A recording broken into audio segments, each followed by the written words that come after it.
So we continue talking about neutron stars.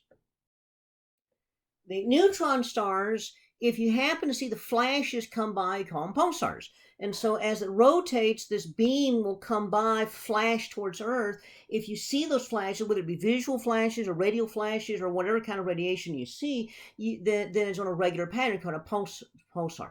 The neutron star itself can undergo a little bit of precession, same as the Earth does. And if that happens, then the flashes don't always hit Earth, and so you'll see them flashing regularly for a while. Then you start missing a few. Then you see them regularly flashing for a while, and so forth. So theorists, when they're studying this, and astronomers have to realize. So the flashes come at a regular basis, a regular period here. Most neutron stars flash in very short time period. We talked about how fast these things rotate, and so they can flash in every second. Some of them a half second, some of them at once every several seconds. There are a few rare kinds that something else is going on that flash in just a few thousandths of a second. We call those millisecond pulsars. So you get the neutron star. It's part of what you get from a supernova. And so a famous supernova remnant was the Crab Nebula. And so on the left here, this photograph shows a time exposure of the Crab Nebula.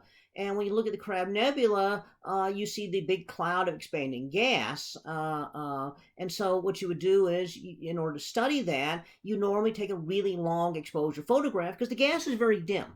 But with the idea that this might be a supernova remnant and the neutron stars might actually exist, then Bada helped lead the way of doing very short time exposures, in which you don't see much of the nebula, but you do see the individual stars in there. And one thing discovered was that one of these stars in there actually tends to flash on and off.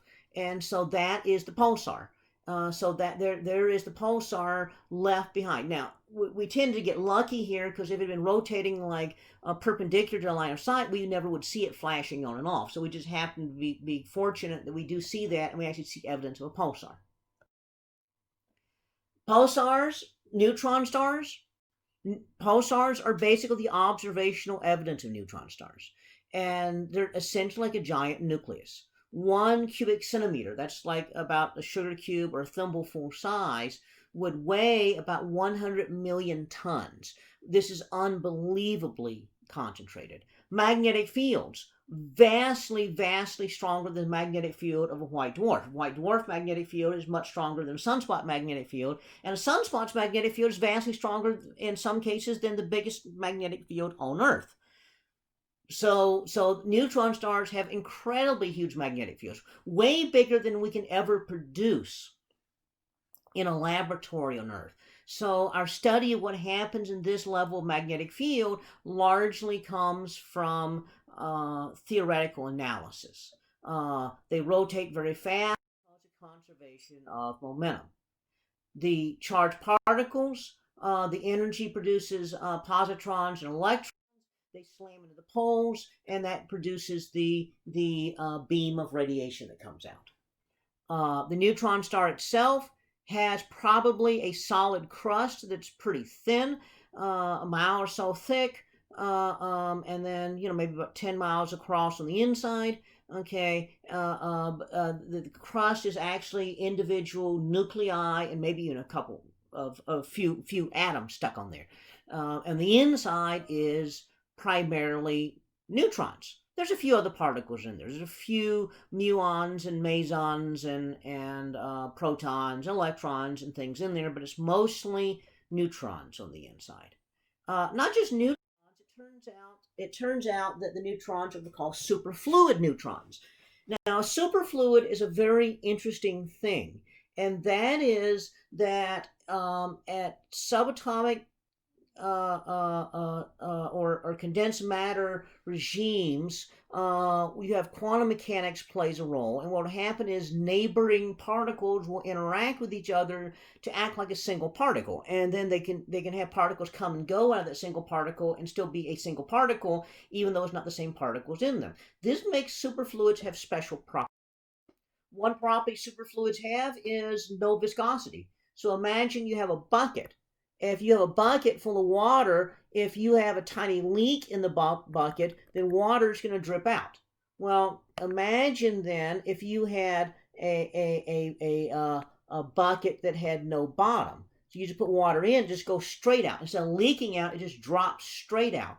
Well, for a superfluid, if you have a bottom here but a tiny little hole, it's as if you have no bottom, and it'll just like go straight out. So superfluid just runs as if there's no viscosity at all. The other thing is the superfluid, in a sense, experiences space outside of its container. So the superfluid is not just in that spot. The superfluid is simultaneously experiencing space around here.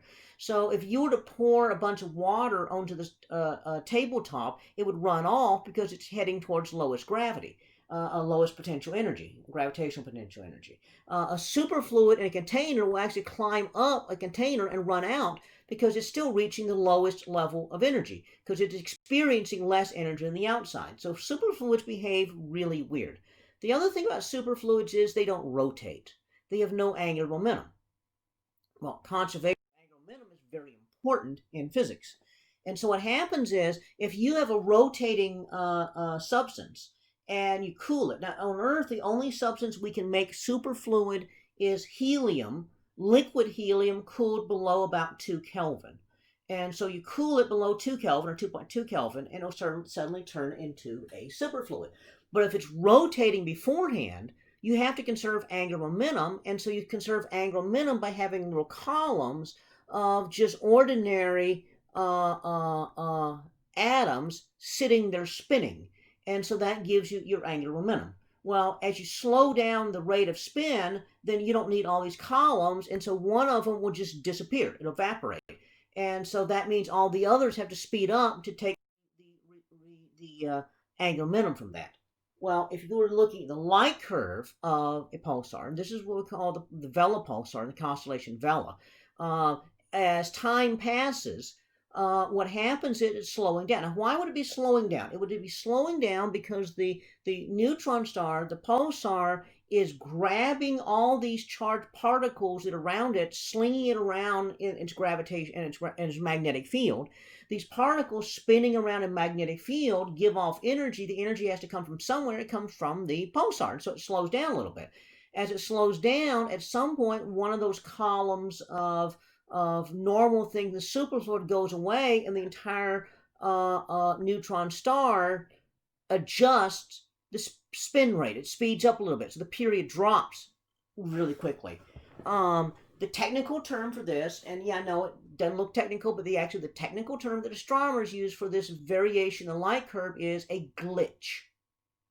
Okay, so remember, a glitch. I often actually ask that on test questions, see who was actually paying attention.